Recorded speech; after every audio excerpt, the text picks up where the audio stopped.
One of the things that we aim to do in our student ministry is to partner with parents in helping students to make their faith their own, and to make it their own in a way that it affects every aspect of their life, not just when they're here at church or they're sitting in youth group or they're on a missions trip.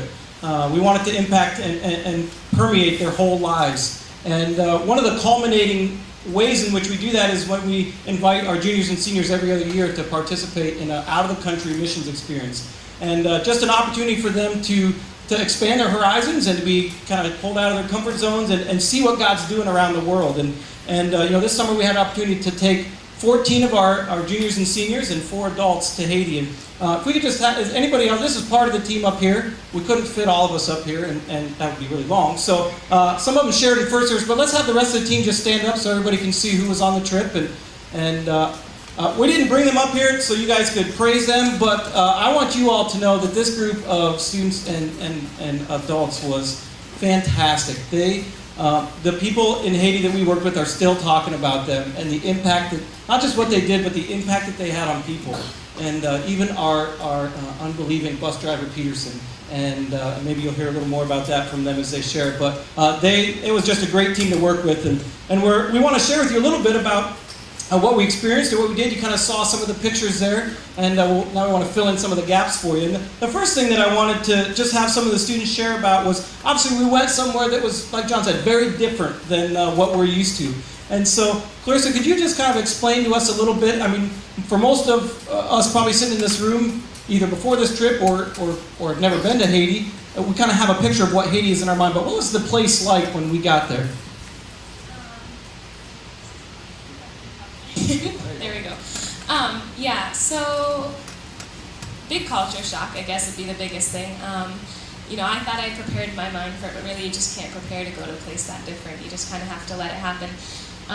So as far as like the culture and everything, it was, I don't know, just crazy. Although the airport was kind of the worst of it, I think.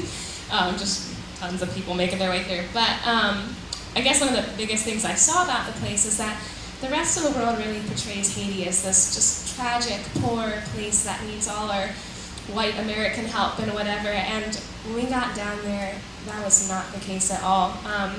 They're really poor and they do need help and they do need love. But what I saw there was so much beauty that so many people miss. And the media and the news and everything, they like to show pictures of the saddest, dirtiest children and all this stuff, and that is very real down there, but we miss I think the key beauty of Haiti. And there are beautiful places that we went to, and so like the scenery, there's lots of beautiful scenery, but really the beauty of Haiti is in the people, and that was something, at least I know, I really my eyes were really open to, I guess. Emily, why don't you share, she brings up the beauty of the people there, and I think we all experienced that. Just share with us a little bit, what were the people like that we experienced while we were there? Well, they were pretty awesome. Our translators were great. They were very giving and just happy for what they had. Yeah, it was amazing how they had very little, and yet they would want to give us whatever they could. And just loving and joyful and generous people that we interacted with. So, Jacqueline, obviously part of our culture shock or our adjustment in going down there was just living a different way. Explain, just kind of help people, they saw some of the pictures, but kind of help them understand what was it like for us to live in Haiti, that adjustment for us. Well, coming home from the airport, we saw some poor parts of town and some poorer parts of town. There were some houses that were honestly 3-sided little huts made out of tin, but we stayed in a nicer part of town. There were actual houses. Ours was just a big stone structure. It was pretty nice. The coolest place in the building was on the roof. So the first night we had tents for, I guess we thought it would keep the bugs off, but Crystal, our leader, told us that, having the breeze move through would keep the bugs off better. So after it rained, and then the next couple nights we ended up just sleeping on the roof, just on our mats, sleeping bags. It was hot, but at night it got pretty cool. So some of the boys thought it was really rough sleeping on the roof, but the rest of us did okay, I think. By the end of the week, I think I liked it. The food, I thought the food was great. I know a lot of people enjoyed it. It was very different, but I didn't think it was too weird. Our cooks, Madame Jose and a couple other women, would go to the market every morning and get fresh fruit and then squeeze it so we have fresh fruit juice every morning, which was really awesome. We got a guaranteed 3 meals a day. Our lunch was always peanut butter and jelly, which was a good familiar food, but yeah, a lot of the Haitians there, that's one thing we had different. We had guaranteed 3 meals a day. Sometimes they would barely get one. Our showers were another definite difference. We didn't always have electricity, so when the electricity was on, we had fans, which was nice.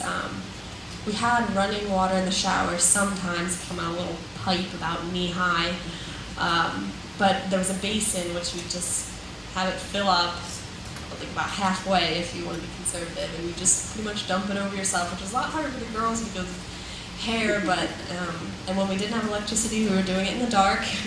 So, needless to say, we didn't take very many showers, but they provided for us pretty well. We had water. Yeah, we had what we needed. It just wasn't as convenient maybe as what we're used to. And one of the cool things that we got to experience while we were there was we got to live right in a community in a suburb of Port-au-Prince called Carrefour, and it was really neat just to live like the Haitians live. Now, it was, like she said, it was probably a little nicer place than maybe the typical Haitian lives in, but it was very normal. And we lived with Haitian neighbors, and we shared the roof with them, and we hung out with them, and we'd go across the street and shop from them and get our water from them and all those things. And that was a really cool part of the trip, just really being immersed in their culture. And you saw from the pictures that we showed a lot of the stuff that we did. We kind of had 2 different parts of our week. And Jacob, could you just share a little bit, what were some of the things that we did in the first half of the week? Saturday was our first day there. We were only there for about half the day. So we got off the airplane, left the airport, and got to the base, and we just got all our stuff set up, started warming up to the country, literally. And then Sunday, we got to go to a service, and that was pretty cool. It was very different. We were in like an open air tent, so it's kind of like a pavilion, and we were 100 yards away from the beach, and like there's like they're serving food like right next to the tent where we were sitting. So it's like people were just walking in during a service, walking out, walking around, whatever. They're pretty relaxed about that. And so we got to experience that, and then we got to go to the orphanage Sunday and Monday and Tuesday. The orphanage was in the city. And so we got to go there and hang out with the kids, and that was a lot of fun. And we got to do the VBS for them. And Monday, we played soccer with out in the community, and they actually had a pretty decently nice like field. Everything it was gravel, but they had goals and everything. That was a lot of fun. We lost, but. And so yeah, we had a fun first week, and I got our first part of the week, and I got to celebrate my birthday there, which is a very unique birthday. That was fun. The picture of him with the like leaf crown. That was his birthday there. Clarissa and there's a girl named Sonia that was there with us. They made the leaf hat. So. He was a good sport and wore it most of the day. So, now how about you share with us a little bit? What did we do then in the second half of the week? The second 3 days, or the last 3 days, I guess, that we were there. Okay, so the second half of the week on Wednesday, Thursday, and Friday, we went to the countryside in the mornings and stayed there for the entire afternoon. We did VBS for the kids, like we did at the orphanage, and we would just play games with them and hang out. Because their parents never really had a lot of time for them, because they're usually just busy surviving. So their parents were really happy that we were able to come and spend time with their children. And on Thursday, we went back to church for an International Night of Worship, they called it. So we thought we were prepared for it because we went to church on Sunday. We were like, oh, it's the same thing. It was a lot more crazy. So they did. And long, right? And long. It was about 4 hours. Because Haitian time, you just come whenever and it ends whenever. Not a schedule at all. So, like when we were there, we did like, some people like shared their testimonies, some people led worship, and we did our drawing there. The Haitians really love the drawing. I liked it too. They did cheer. And my favorite part of the night though was when we sang 10,000 Reasons. The Haitians all knew it in Creole, and then their band came up and sang with the girls who were singing. It was just really amazing because we all sang the same song and worshiped the same God, just in different languages. Yeah, that was a pretty cool experience. That night, they had a group there that the church we were with. They kind of took the first couple hours and of worship and prayer, and we took the next hour or so, and then they had this group called Gospel Vision, which was like a Southern Gospel group, but they're a Haitian Southern Gospel group, and so they came and sang, and it was a pretty big deal. Apparently, they said it'd be like if Matt Redman or Chris Tomlin or someone came to our church. That's kind of what it was like for them to have that group there. So it was a pretty cool opportunity for us to be involved in that with them. We had a great time. That was a great experience. So. As you can tell, as you go on a trip like this, it automatically forces you out of your comfort zone in some ways, and that's one of the things I love about doing that. One of the reasons we like to do these kinds of trips, because you can learn from that, and God uses those things so often to teach us a lot. And Jacob, could you just share with us what was a way that you were kind of forced out of your comfort zone, and what did God teach you through that? Well, there's a lot of different ways. One of the big ones was. I really like cold weather, much more than I like hot weather. So going down there in the heat, that climate was very different, but I got used to it by the end of the week, so it was fine. And one of the things that was really hard to get used to was not being able to just walk up to somebody and talk to them because of the language barrier. And even if there's a lot of people who could speak English, it was hard to have a conversation. So if you want to talk to somebody about something, you had to get a translator or just try to talk in like some kind of mix between Creole and English. So that was hard to get over. But by the end of the week, we got used to it, and like we got to play soccer with them a lot, both the orphanages and out in the community, and that was a good way to get past the language barrier because you don't have to talk a lot. But you still get to enjoy something together and do something together. So that's one of the things that's one of the ways that I got to step out of my comfort zone and just learn a little bit. And it's pretty cool that even without being able to have a conversation like we would think about, we still had the opportunity to impact people's lives, and that was pretty cool. Jeremy, how about you? What was a way that God kind of pulled you out of your comfort zone, or you saw us as a team get pulled out of our comfort zone, and what He taught us through that? In the first service, Cricky shared how she doesn't really get pushed out of her comfort zone a whole lot, and I'm usually one that's not usually out of my comfort zone either.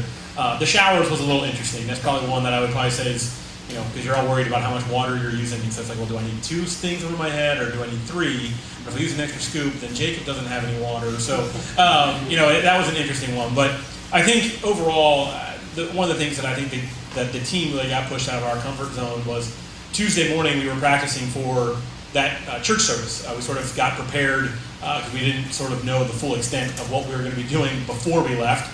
So on Tuesday morning we got prepared for it, and we were putting together the drawing, and other people were working on singing because they were going to lead worship, and others were working on sharing their testimony. So we sort of had broken up, but we kind of had a little bit of time before lunch. And Crystal, a little bit like me, sort of a little spontaneous, was like, "Hey, let's just go try this drama down at the corner." So all of a sudden, at like 11:15, when we were kind of all done our preparation, we just went down to this corner, and you take 18 people down to this corner, and you set up to do a drawing, and some of the kids and some of the adults sort of were like, "Okay, now we're really exposed, and we're out in the open," and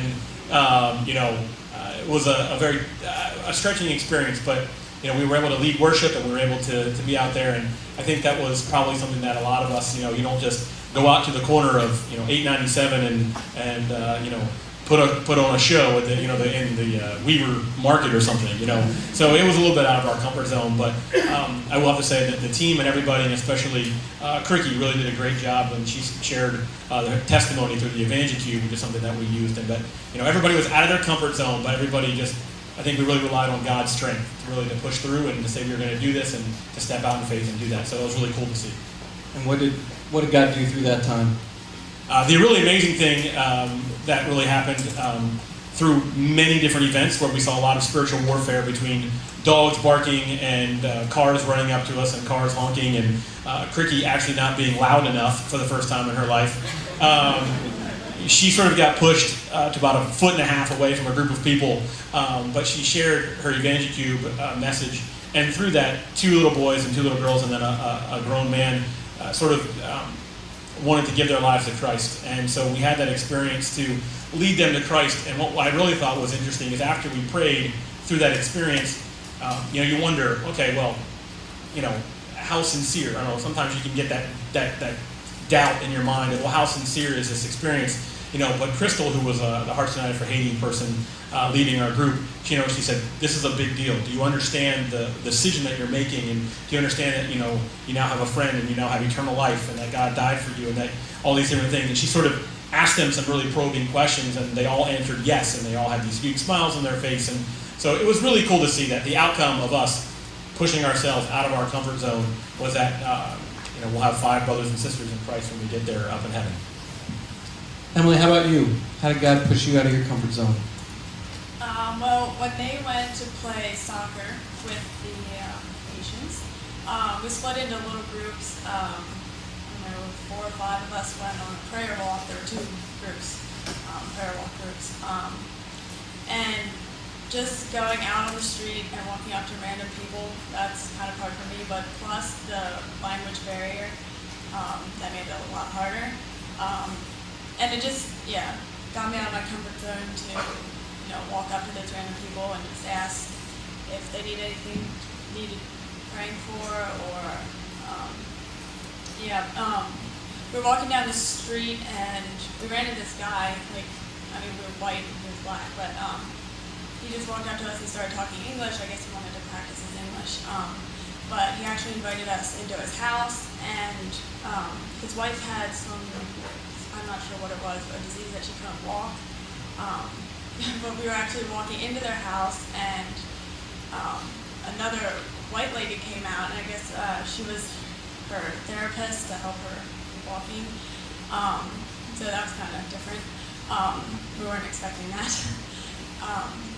But like I said before, they're very generous, and he felt bad that he couldn't offer us something to drink or to eat or something. But it's cool. We got to pray for her and stuff. So that was the way that I got pushed out of my comfort zone. Yeah, there's lots of those stories, and when we do trips like this, there's always big things that we tend to take away from them. And you've heard a little bit of that. And Clarissa, how about for you? You shared a little bit earlier. What was the big takeaway for you as you walked away from Haiti?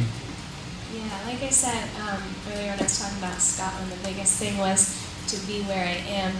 And so some examples of that, I guess, while we were in Haiti was just there were points when we were out in the countryside, and after we had finished with VBS and we were just playing with the kids and everything, and I ended up holding this one little girl. She was probably about 3 years old, and she ended up just falling asleep on me, which was adorable, and I loved it. But it was like, oh well, I could be out playing with the other kids. I feel like that would make a bigger difference than my just holding the sleeping kid and whatever. And I really struggled with just letting God use me where I was in that moment. And I had a few other moments like that where I was like, I feel like I should be doing this, and that would be better. And so I really realized there that I needed to just let God use me where I am. If I'm just focused on Him and constantly in a heart of prayer, that He's going to use me. And that was really applicable to coming home as well. Like I said earlier, there are lots of moments where I guess one of the biggest things that seems silly is actually when I'm at home and I'm on Facebook, and I don't get out a lot because I'm homeschooled and things, and so I like to talk to all my friends, and that's why I'm on there so much. And I realize that I have a family and I have people in my home that I need to invest in, and that was a big thing. It was interesting to be able to take that from Haiti, a whole other situation, come home and be like, I need to be where I am. I need to be investing in the people that I'm with rather than trying to be somewhere else. Holly, how about you? What was something that you took away from this trip? Okay, the thing that probably impacted me the most was my favorite part was playing with all the kids at the orphanage and stuff. And it was hard that I couldn't talk to them, because they spoke a different language, obviously, and most of them didn't know English. But I just realized that God can use you through your actions. You don't have to talk to them to be able to like show God's love to the kids. I just let them, sit on my lap, play with my hair. I got a nice like cornrows out of it, and so I just could love on them without actually having to tell them that. Just like being there with them and playing with them. You don't have to be out there like preaching the gospel to be able to show God's love to other people. Valerie, how about you? What was something that you took away from this trip? I learned that God can use our different roles to do His work, because I'm not really the most outgoing person who likes to go out and play with all the kids. So I kind of felt like I wasn't doing much sometimes. But we don't have to do everything. God can use whatever we have. Absolutely. And then we saw a bunch of people jump in a bunch of different roles. And one of the things that was most impressive was a kind of somewhat random group of students and adults coming together and working together in a great way. And Jacqueline, how about you? Last one here. What's something that big that God showed you through this trip? I guess what God taught me was that no matter what we expect Him to do or where we expect to see Him working, He will always be doing something either more or just something different. One way I really saw that specifically was our bus driver, Peterson. He was not saved. Crystal just hired him every time to drive us to the orphanage, to the countryside, wherever we need to go. And the first day he drove us to the orphanage, he, got us there. He sat in the bus and slept until we were ready to go. Second day, he left his door open, but he still sat in there. And then I think the third day somebody invited him to come out. He kind of came out and stood there. He started talking to us more. And then by the end of the week, it was just an amazing change we saw in him. He was sitting in the countryside church, listening to the Bible school, singing the VBS songs with us, and just interacting. He came out, he played with the kids, he just started talking to us. The last day, he couldn't find a babysitter, so he brought his little daughter along. And just seeing, the really noticeable change in him, just from being around us, and we did not expect to impact him.